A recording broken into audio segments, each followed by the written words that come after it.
On today's show, free agency is around 3 days away, just a little bit over as we record this show. So it's time again to just get the latest on Brook Lopez. And I've got a question for Justin. Is Brook Lopez being underrated by Bucks fans, or a section of Bucks fans anyway? Then we're going to talk about Derrick Rose. Yes, Derrick Rose has been linked to the Bucks for the 27th year in a row.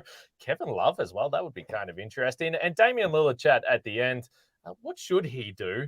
And should Bucks fans be watching this very, very closely? There's plenty to get to. Let's get started. You are Locked On Bucks, your daily Milwaukee Bucks podcast, part of the Locked On Podcast Network, your team every day.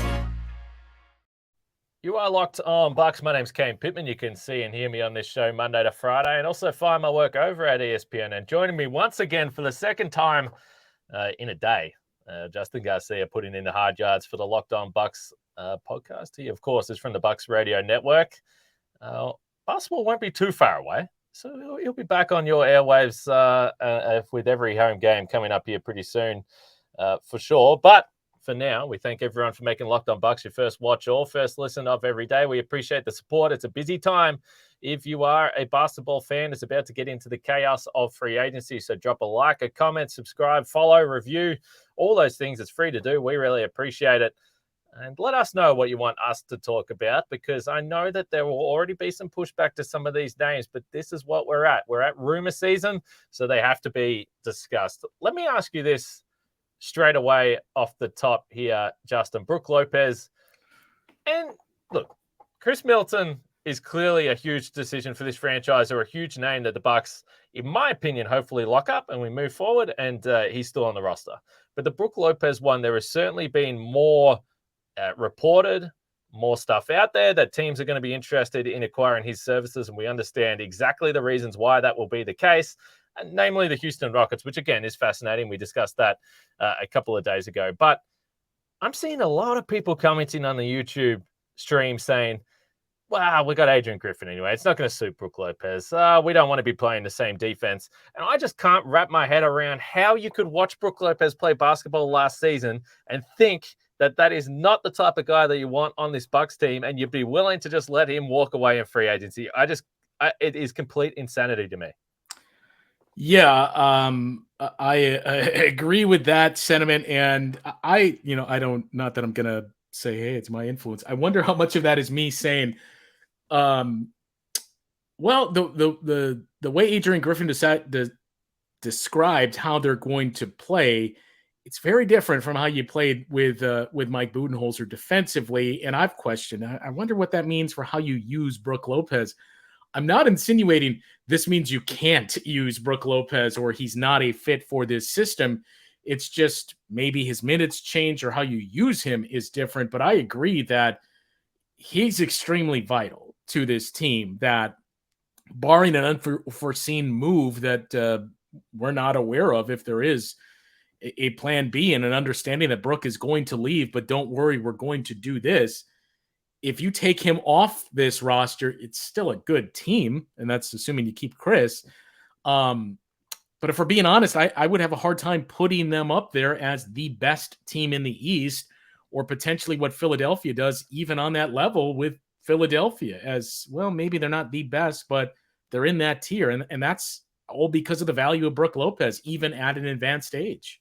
So I think the longevity of Lopez is a conversation to have, and he is getting to an older age for an NBA player, certainly for a big man that is the size of Brook Lopez. But we know that he missed a bunch of time with the back surgery. But last year, and you kind of have to look at the numbers and remind yourself how good he was. 16 points per game during the regular season. He played 78 games at over 30 minutes per game. It was the first time he played over 30 minutes per game since 2016. So it was legitimately, if you include the defense, which we know has improved in a big, big way since coming to Milwaukee and playing the defensive style they've played, 2.5 blocks per game, in my opinion, the best season of his career. So again, this is a free agent that would just walk away. And to me, if you have this idea that, well, the Bucks want to play more aggressive, they just want to be more athletic, like who is the guy with no money in the salary cap that you think that you can possibly bring in that will fit the Bucks? And by the way, in my opinion, amplify the strengths of Giannis and all these guys, because even if the Bucks are wanting to play a more aggressive defensive style on the perimeter, it might help to have a guy that is one of the best rim protectors in the league that is still going to be not only blocking shots, but intimidating guys away from that zone, which is what the Bucks have done. Like, I don't look at the Bucks defense and go, well, as Brook Lopez was the one really holding this team back. Like, that's crazy to me. And if you want to add in on top, he's probably, outside of Giannis, and certainly we've seen Khris Middleton in the championship run, but Brook Lopez has been one of the absolute most reliable playoff performers as well. He's had some monstrous postseason games. So I view Brook Lopez as an absolute must-have. You just need to do whatever you can to sign this guy. It's a no-brainer to me. It's a no-brainer to me, and I guess I've kind of struggled the last couple of weeks when you hear more discussion from, depending on what you're consuming for your analysis beyond Locked On Bucks, but you'll hear a lot of national voices like, "Oh, I don't know if the Bucks can afford to keep Brook Lopez with this second apron." And look, they can afford it, right? Like, they can sign him. This isn't a case of he's a free agent and they don't have a mid-level or some other form of bringing him in. They can choose to keep him. I get the conversation around the second apron because I was even just playing around before, and let's assume you're able to bring back Khris for, let's say, even $35 million, and Brook, let's say you bring him back for $16 million based on what we're hearing, some of those numbers thrown out there. It starts to add up pretty quickly. If you bring those guys back at figures close to that, and a handful of the other guys you have out there, I mean, I think when we've talked about how they're going to play defensively, and specifically that mention of I want to pressure the ball a lot more, kind of seems like Javon Carter would have a pretty decent role with that defense and how you'd play there. But it's going to be interesting to see what he has for suitors and some other names we'll get to. But long story short is, let's say you keep those two guys, and among the other guys you have, the Javons, the Wesleys, and Thanasis and Joe Ingles, Jay Crowder as well. Let's say you keep two of those guys at moderately close to what you'd expect to pay for them. You've got 13 guys under contract or so, maybe 12, but you're already over that 182 figure with those numbers. So that's the difficulty here. But what really stands out to me is, we touched on this a little bit going into the offseason, and that was the initial fear that was going to be bad for a lot of teams. And we've kind of seen the opposite, where we've seen teams are willing to say, you know what, we'll deal with this later. And if we're going into the second apron, we're going well beyond it. In the case of the Phoenix Suns, we've seen the cost for getting off of contracts is not that exorbitant as you thought it would be. And a lot of that is because of the 90% rule, where you got to spend 90% of the floor. So I'm just not willing to go down the path of, well, second apron is going to be brutal and the Bucks are going to avoid that. The longer this goes, the more I just can't come up with a reason of why you wouldn't bring Brook Lopez back. I understand the age concerns that you pointed out as well. But the other thing, too, that we don't give a lot of discussion to, and we talked about this a week or so ago, when Adrian Griffin talked about, the offense is going to be a little different as well. And the let it fly days are probably over, and you're probably going to work for a better shot. Brook Lopez fits into that pretty well with his ability to score down in the low post and just, show shades of the guy that he was with the Brooklyn Nets. 36 minutes per game in the postseason, and we know it was only 5 games, and Giannis was out there a little bit, but 19 points per game for Lopez, 64% from 2-point territory, and they were able to really maximize the size difference that he had there. And I thought we saw the Bucks do that a little bit more, particularly down the stretch of the season. Obviously, his minutes went up. I think the thing to keep in mind is that you don't have to, for those that just want to get younger for the sake of getting younger, that's fine. But as I keep pointing out, I don't know who the player is that's replacing Lopez. If you just want to play Giannis at the 5, you can do that. Brook doesn't have to play 30 minutes per game. You can wind that back a little bit, obviously, as he continues to get older as well. Maybe that would be beneficial for the team regardless anyway. So I just think there are ways around that. And when you talk about the asset stuff, I don't know, forget like the second apron and all that kind of stuff, but I just don't know why you can, if you're the Bucks, we discussed it on the last show about Giannis and how this team needs to look after him. You can't afford to just let high quality players go. I mean, we were talking about him as a potential all-star. I thought he was in the mix. He probably dropped off a little bit in January as Drew Holiday went up. But if you're trying to win a title, you can't afford to let that talent go, which is exactly why I feel the same way about Khris Middleton. He's a 35-year-old, 35, right? 30. He's in his mid-30s. Defensive Player of the Year finalist is where he's at here. And this is 1 year removed from back surgery.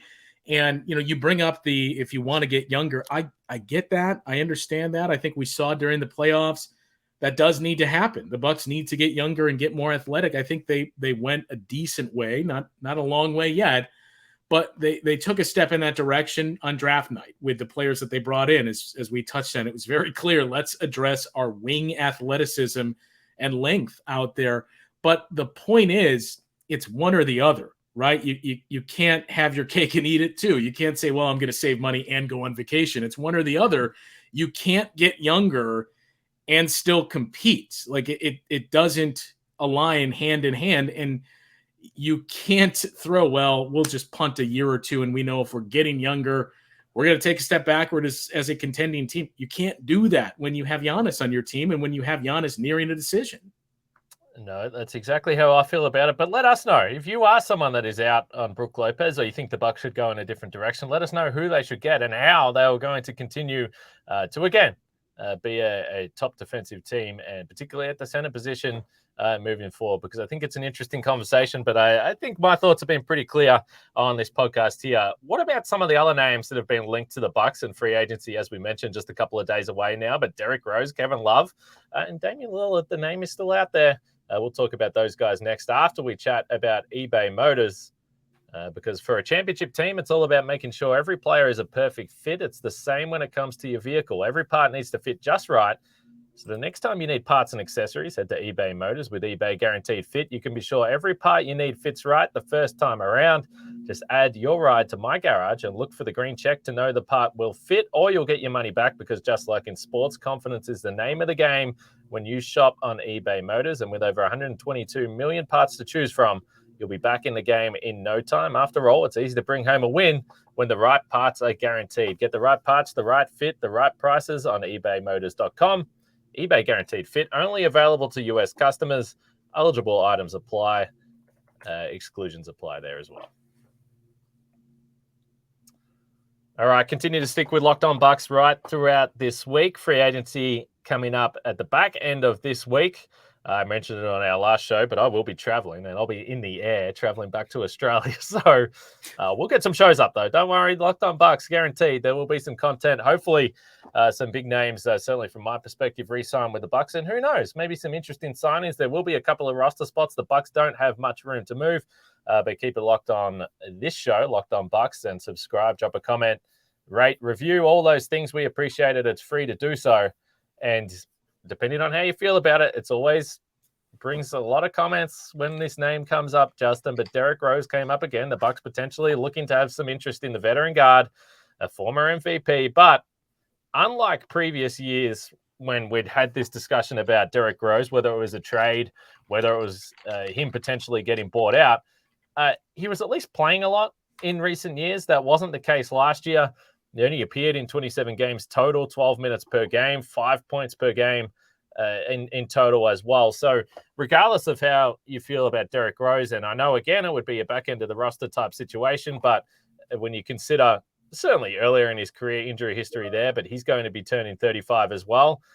This one would surprise me a little bit at this point in time, just based on the fact that he wasn't playing. He couldn't even, the Garden was chanting his name to get him on the floor, and he wasn't able to play minutes as the Knicks really moved to some of the younger guys, including Emmanuel Quickly, who the Bucks were linked to at the last trade deadline. So I'm not surprised the Bucks have been linked again, Justin, but I would be surprised if something happened here.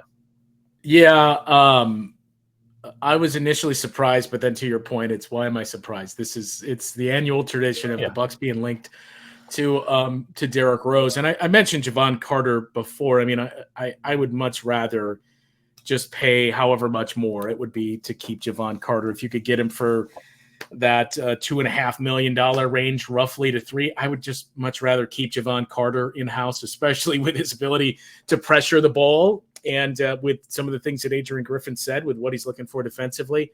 That to me makes more sense than this flirtation once again with Derrick Rose.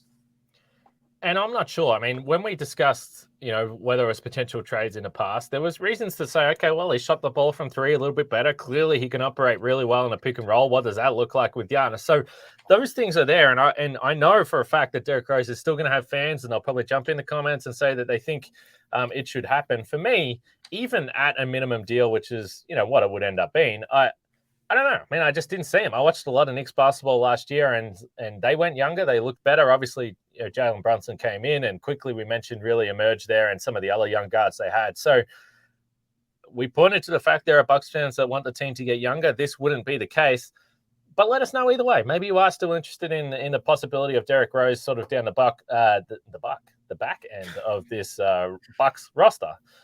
But Kevin Love was another one that was surprising, and this was just a brief little rumor or report that I saw floating around on Twitter yesterday. As many of our listeners will know, I did just cover the NBA Finals. I saw Kevin Love live. He came into the starting lineup in the NBA Finals. But during the regular season, didn't play a lot. I know there was some hand issues there. In the end, I was just a little bit surprised that the Cavs just basically gave him away for nothing to walk into a team that maybe we didn't expect to go to the NBA Finals, but Kevin Love, in the end, he looked like he had something left, but does that make sense for the Bucks when you talk about, again, the way that they want to play, the aggressive defense? Sure, he can knock down some threes, but I'm not sure about the fit there either, particularly if the Bucks, obviously Giannis, bring back Brook Lopez, Bobby Portis is there as well. I'm not sure if there's minutes there, but maybe we're getting that deep into the roster that's not necessarily what you're looking for anyway. I'm not sure. It's interesting because I think if you look at just the offensive impact, that you could definitely see, hey, I see how it would fit alongside a guy like Giannis offensively for a couple of minutes there and for very limited minutes a game. But I think the larger concerns would be what it means depending on the rest of the personnel you have on the floor defensively. And look, also, we spent part of this discussion earlier on the show saying, I understand you want to get younger, but you can't just go full scale, get young, and compete for a championship at the same time. You can start to gradually get younger, which seems like is where the Bucks are headed with. Let's get another draft pick and let's get guys that we think fit this system, and we can slowly work in one or two pieces that are younger and extend this shelf life. But the two names that we've mentioned already, Derrick Rose, not young. Kevin Love was in the same draft as Brook Lopez, so he's also of the same age, and he's also had a number of injury concerns there. So to me, if it was a similar situation with how he landed in Miami, and this is one of the last guys on your roster, and it's a veteran's minimum, then sure, I would be interested in throwing him some minutes and being very diplomatic with how you choose those minutes and who he's on the floor with. But if that's not the case, and I do believe, despite all those other things that we pointed out with what he showed in that playoff run for Miami, I think he's going to have more offers than just a veteran's minimum. That, to me, anything above that at this point, it just doesn't align with where I'm headed if I'm the Bucks. Kind of a weird situation at the end of that Cavs tenure there for how long he'd been there winning a title. I was just a little bit surprised by that. But let us know if there's any interest in Kevin Love. And by the way, there might also be some bad will there from Bucks fans after the postseason as well, and the charge taking scenario. Well, think about it like this. I guess the biggest selling point would be if he's on your team other than practice, which you could outlaw, he can't take those charges against Giannis. So you do win there. Yeah, well, that'll make Bucks fans happy. But we said right from the top, I feel like we've podcasted here for 20 minutes and we've just spoken about 3 35-year-olds. So I'm sure that there are some Bucks fans that aren't all that excited about that. But if you want to get a little bit of excitement in your life, then you can remember that the rookies have just showed up in town, whether it's Andre Jackson Jr., Khris Livingston. I see that they were posting some stuff on the Bucks social media channels there. It looks like they're in town. So there's some real athletes for you to maybe look forward to next season. But we'll see over the next few days if there are any more names that maybe would get Bucks fans a little more excited or maybe a little bit younger. But they're working on the margin, so it is going to be really challenging. Quickly, next, I want to ask you about Damian Lillard. This situation continues to get weirder and weirder, and maybe people are sick of talking about Damian Lillard, but I think The question I've got for you is whether or not Bucks fans should care or be watching this situation closely. We'll get to that next. Damian Lillard, Justin, how closely are you following this situation? And would you say the Bucks fans should be really concerned or monitoring how this all plays out? So when you say concerned or monitoring, you're saying under the assumption of maybe we could get Damian Lillard? Hey, you take this wherever you want to take it. I just asked the question. I'm not telling you what to say. But look, I know that there are Bucks fans that are still going to sleep at night with the dream. I don't necessarily think it can happen, but I never will tell them not to dream big when it comes to free agency. No, I don't think it can happen either, that he would end up in Milwaukee. It's, to me, we kind of touched on it in the Giannis episode. I'm just curious to see what happens here ultimately. What does this culminate in Damian Lillard being traded, and what is, I'm not going to say legacy, but what does that mean for his Q rating basically, and does that change at all with Blazers fans? Because it seems like this is really going to drag out, because we're in a game of chicken right now where Damian Lillard does not want to be the bad guy and request the trade. He will do everything but that, and walks up to that line without stepping over, of posting Instagram stories with Miami playing in the background, and addressing which teams he would or wouldn't play for, and all these other things of what the Blazers should do with that third pick. So he's basically doing everything but saying, I want to be traded. And the Blazers are, I suppose, smartly saying, look, we're not doing this until you actually ask to be traded. So number one, we're going to hold out for a large offer because you haven't publicly asked for this trade yet, or haven't been known that you want out of there. And that is going to drive up our leverage and give us a better return. But also, like, we also don't want to be the bad guys that trade. They've had a lot of great players, but maybe the greatest player in Blazers history, we don't want to trade him either. So we've got this long going game of chicken. I don't think it ends with him going to the Bucks, but it is interesting if it is accurate that the reports and him basically saying, I'm not interested in going to a super team like what we saw with Bradley Beal, right? Like, I want to go to a team that has some nice pieces and can compete, and I'm the guy that puts them at that level as some of the other teams. So I think that kind of takes a lot of those, usual suspects out of the mix, which I suppose overall is better for the league and what they've kind of tried to get towards, although they're getting there in a roundabout manner. And it seems like we're getting to this point where we have these teams that are on the same level and competitive and parity, but we're not taking the path that the league hoped or thought that we would get to with this. Well, what about the plucky underdog first round exit Milwaukee Bucks? That's a team that he could really take over the top. But no, I don't think that that's something that's going to happen. But to your point, I would not think that, I can't speak for everyone, but I would not think that Blazers fans would hold anything against Damian Lillard after everything he's done there. There might be some frustration with the organization, but I think overall, right through history, even prior to the Damian Lillard years, the Blazers have had some serious unlucky periods when it came to health and it came to injuries as well, which we know impacts all these types of things. So, just from a personal standpoint, if he wants to go play somewhere else, good for him, man.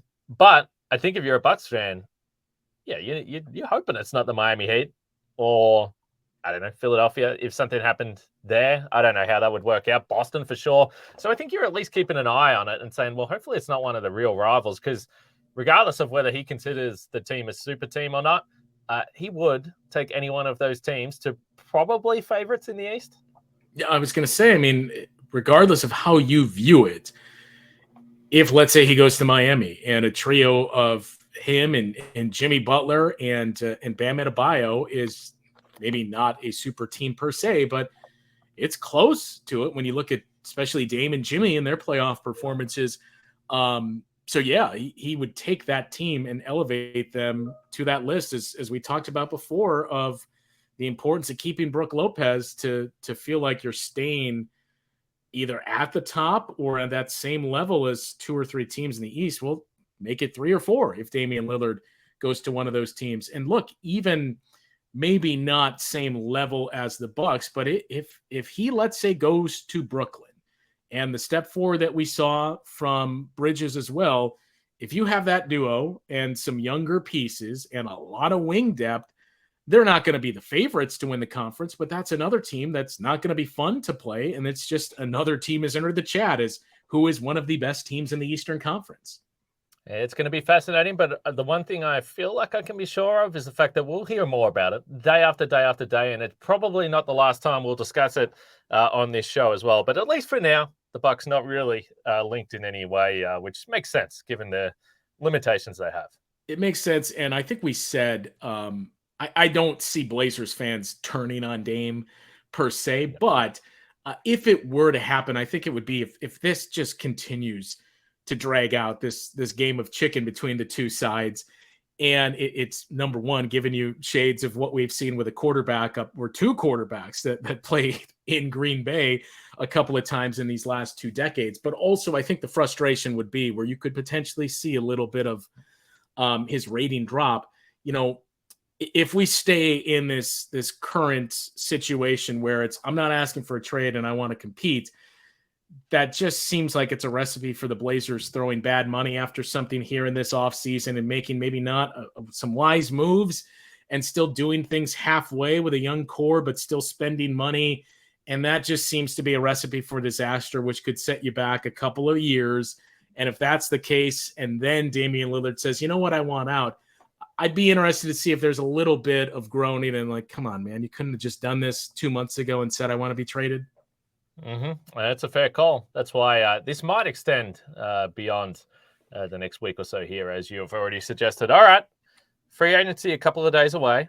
I'm sure that there will be some kind of loose links and reporting regarding the Milwaukee Bucks that we'll discuss on this show, but we'll take you right up to free agency. And of course, we're waiting to see if there's any news on a number of the free agents. Some we didn't discuss on this podcast, but certainly Khris Middleton, Brook Lopez, Jay Crowder, my man Joe Ingles. There's a couple of names there that we'll at least keep an eye on and see whether they return to this Milwaukee Bucks team. But let us know what you thought about today's show. Is Brook Lopez underrated? Derrick Rose, Kevin Love, and are you watching the Damian Lillard situation? Jump in, comment, and as I always say, rate, review, subscribe, follow, all those things. Free to do. It really helps the show continue to grow, which it continues to do so in the off season, which we really appreciate it. Justin, that's double duty today for you. I got to let you go, but I appreciate the time. No problem. All right, we'll be back with more Locked On Bucks coming up tomorrow as free agency rolls on. It's the time of year where we don't know what we're going to talk about, but we'll see what comes up over the next 24 hours. Make sure you join us, and we'll speak to you all tomorrow.